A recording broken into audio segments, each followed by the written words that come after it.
My name is Summer Love, and I am 39 and a half years old, and I am living with cystic fibrosis. My name is Evan, and I love to ride my bike. I have some blocks and built like tell about them. 100 feet.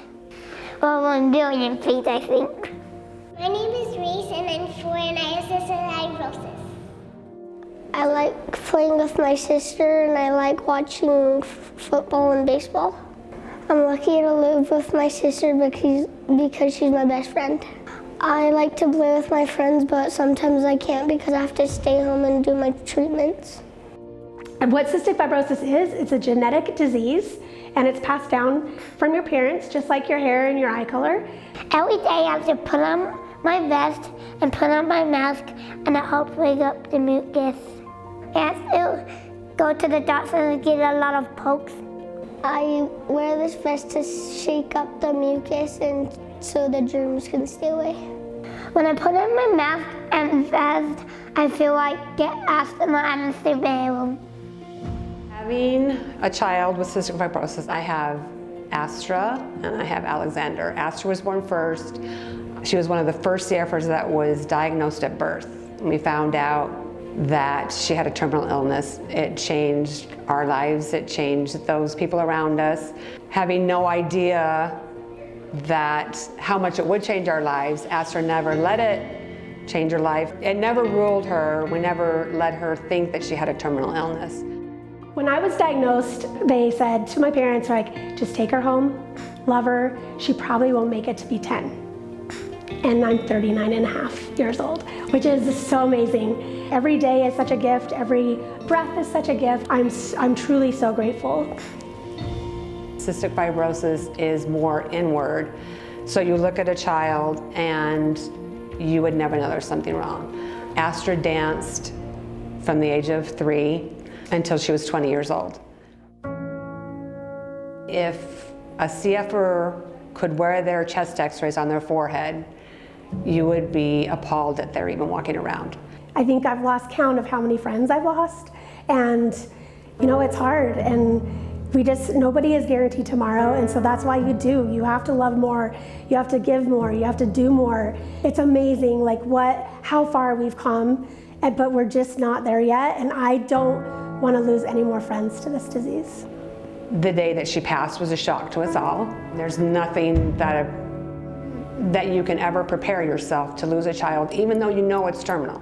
There is no cure for CF. That's why it's a terminal disease. They don't know. And to lose a child it's the worst pain you'll ever feel. And then knowing that you have another child that has the same disease, you know you're gonna live it again. That's why fundraising is so huge, so that you don't want anyone to feel that pain.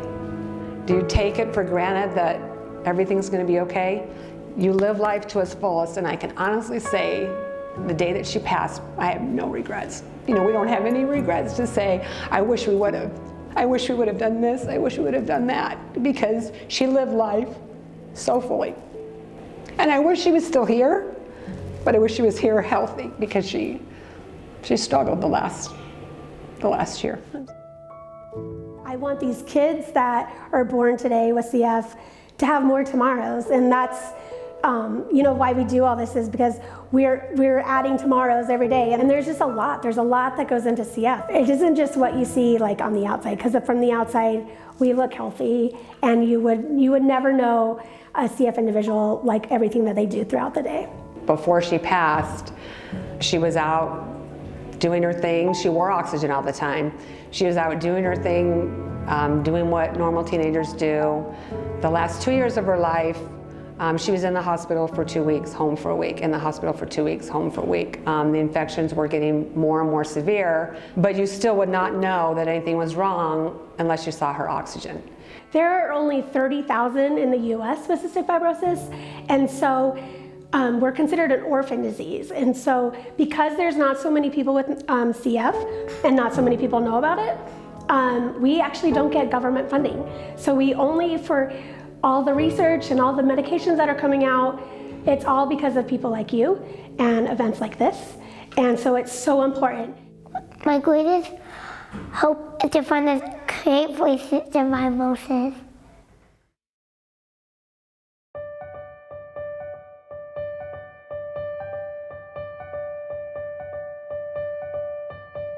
I hope when you take that jump, you don't fear the fall. I hope when the water rises, you build a wall. And hope that you don't suffer, but take the pain. I hope when the moment comes, you'll say, I did it all.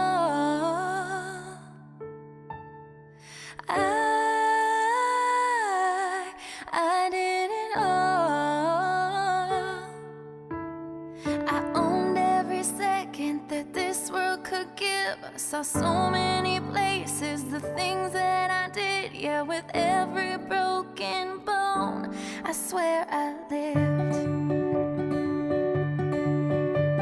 I hope that you spend your days, but they all have